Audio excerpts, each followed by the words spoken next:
परेशानी ऐसी है कि हम सुबह आए थे 5:30 बजे से लाइन लगा रखी है, अभी तक कोई प्रोसेस चालू नहीं। ट्रैली यहाँ से देखे एलसीएफ में 70-80 नंबर तक जा चुकी है। यूं ही नहीं पता हमारा पंडा कब छूटेगा, कितनी बजे हम फारिग होंगे, हमें यही आभास नहीं है। यहाँ पर जींद मंडी की बात करूं तो जींद और कुल परचेज सेंटर पे लगभग 9 लाख क्विंटल के आसपास जो है यहाँ पर हमारे पास गेहूं आता है। हरियाणा में रब्बी की फसलों की खरीद शुरू हो चुकी है। वहीं साथ ही जींद में किसानों ने बताया कि आज हम सुबह 5 बजे से ही अपनी फसलों को लेकर अनाज मंडी आए हैं, जिसके कारण ट्रैक्टर की लंबी लंबी लाइनें लग गई हैं। लेकिन फसलों को खरीदने वाले कर्मचारी 10 बजे के बाद आते हैं। उससे पहले किसानों को भारी परेशानियों से गुजरना पड़ता है। सरकार कहती है कि हमने किसानों के लिए मूलभूत सुविधा उपलब्ध कराई है, लेकिन किसानों को कोई भी सुविधा नहीं मिल रही। 10 रुपए में किसानों के लिए खाने की व्यवस्था की बात करते हैं, लेकिन किसानों को ये ही नहीं पता कि आखिर ये खाने की थाली मिलती कहां पर है। वहीं साथ ही रात के समय किसान अपनी फसलों के पास ही सोता है और मास्टर के नाम पर किसानों की फसलों को रिजेक्ट कर दिया जाता है। एक हफ्ते से ज्यादा समय बीतने के बाद भी किसानों के अकाउंट में फसलों के पैसे नहीं आ रहे हैं। देखिए हमारी ये खास रिपोर्ट। परेशानी ऐसी है कि हम सुबह आए थे 5:30 बजे से लाइन लगा रखी है, अभी तक कोई प्रोसेस चालू नहीं। ट्रैली यहाँ से देखे एलसीएफ में 70-80 नंबर तक जा चुकी है। कोई कमेटी का बंदा आके अभी तक स्टार्ट नहीं किया है कि कैसे सेल होगा। दूसरा, यहाँ के पता लग रहा है किसान भाइयों से कि ये कंडीशन पूरी होंगी तो आपकी फसल बिकेगी, नहीं तो वापस ले जानी पड़ेगी। क्या क्या कंडीशन है? सबसे पहले जी गेट पास है, आप गेट पास पे जाइए, अगर वेरीफाई है तो ही आगे आइए, नहीं तो वेरीफाई करा के लाइए। अभी यहाँ से फसल वापस जाएगी, पटवारी वेरीफाई करेगा, 24 घंटे बाद वेरिफिकेशन आएगा तो वो कल नहीं परसों लेके आएगा फसल को, फिर ये सेम प्रोसेस रहेगा। उसके बाद अगली कंडीशन क्या है कि 8% से नीचे नमी होनी चाहिए। अब नमी फसल 10 दिन से खेत में सूख रही है, किसान को कैसे आइडिया कि मशीन ये नमी वाली है कि बगैर नमी वाली है। उसके बाद अगली कंडीशन एक जराना लेके आएंगे, उसमें जारेंगे 100 ग्राम सरसों को, अगर 20% रेजिड्यू नीचे रह गया बच गए तो वो रिजेक्ट, 20% से ज्यादा होते ही वो रिजेक्ट है, मतलब 2% है टोटल 100 का। तो किसान क्या करे उसमें? अब मशीन है, उसने निकाला छोटा दाना बड़ा दाना, वो तो हमें नहीं पता कि ये लेनी चाहिए, मतलब जो भी किसान लेके आया है। दूसरा क्या कि यहाँ पे बोलते कि खाने की फैसिलिटी रहने की है, ऑन ग्राउंड ऐसा कुछ भी नहीं है। किसान ऐसे ही धूप में बैठे हैं, अपने पैसे ही का पी रहे हैं, कहीं 10 रुपए की भरपेट थाली नहीं है यहाँ पे। और वॉशरूम की कंडीशन देखोगे तो उससे अच्छा जो ओपन डेफिकेशन है, जहाँ हम खुले में जाते हैं वो बेटर है। वहाँ पे न पानी है न वॉशरूम है कि बंदा जा नहीं सकता। रात के कहीं पर भी सो जी, ग्राउंड में कोई सेट नहीं है, बोरी है, यहीं पे सोना पड़ेगा। वैसे परेशानियों का तो ढेर लग रहा है, कितनी बतावा, ये बताओ आप कौन कौन सी बतावा। सुबह से लग के और शाम तक को तो यूं ही नहीं पता हमारा पंडा कब छूटेगा, कितनी बजे हम फारिग होंगे, हमें यही आभास नहीं है। उसका फिर वो रात में मच्छरों के साथ यहाँ पर मलयुद्ध करना पड़े, बताओ क्या करें। सरकार कह रही है कि भी अपने किसानों की व्यवस्था की, रहने की, खाने की, पीने की, सोने की, तो क्या मिल रही है? सरकार तो 24 घंटे हम पेमेंट की भी कब है, मैं तो 1 हफ्ता पहले बेच के गया था, पेमेंट नहीं दिखी मतलब कितनी।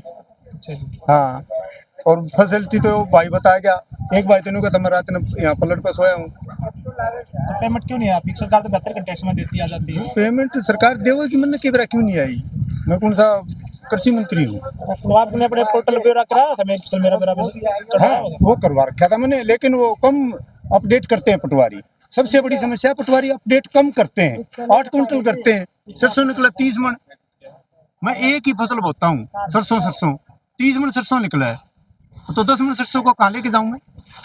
तो 20 क्विंटल सरसों ले जा रहे हैं, 20 ले रहे हैं, तो पटवारी ना वो वेरीफाई कर दिया, बात खत्म। अब नो अपील नो दलील। जो खरीदी जा रही है उसकी एमएसपी मिल रहा है? हाँ, एमएसपी मिल रहा है 6950, लेकिन एमएसपी भी गर्म में है। गर्म में क्यों है? जो मोबाइल पे लेके आए ना, वो 20% दाना एक झाड़ नहीं ले रहा है, मोबाइल पे तोल रहा है, और सुनार भी नहीं तोल रहे मोबाइल पे, तो कौन सा कांटा ले आया वो, और उसमें कुछ गड़बड़ होगी और वो फिर देखा जाओगे अगली लड़ाई फिर शुरू होगी। देखिए 1 तारीख से जो है गेहूं की सरकारी खरीद की घोषणा हो चुकी है। हालांकि गेहूं को आने में भी थोड़ा समय लगेगा। उसके रिगार्डिंग जो है हमारी तैयारियां जो है काफ़ी हद तक पूर्ण हो चुकी है। कुछ छोटी मोटी जो रिपेयर वगैरह की कमी है वो चल रही है, वो 1-2 दिन तक ठीक हो जाएगी। हमारे यहाँ पे जैसे आपने देखा भी होगा कि वाटर कूलर सारे अपडेट करा दिए गए हैं। सफाई व्यवस्था लगभग पूरी हो चुकी है, थोड़ी बहुत कमी है उसको हम करवा देंगे। इसके अतिरिक्त जो है गेट नंबर 2 पे हमने जो है किसानों के खाने के लिए भी प्रबंध किया हुआ है, जिसमें जो है 10 रुपये की थाली से उनको भोजन प्राप्त हो रहा है। और इसके अलावा बिजली पानी की व्यवस्था जो हमारी दुरुस्त है। सर कितना यहाँ पर अनाज पहुँचता है? यहाँ पर जींद मंडी की बात करूँ तो जींद और कुल परचेज सेंटर पे लगभग 9 लाख क्विंटल के आसपास जो है यहाँ पर हमारे पास गेहूं आता है।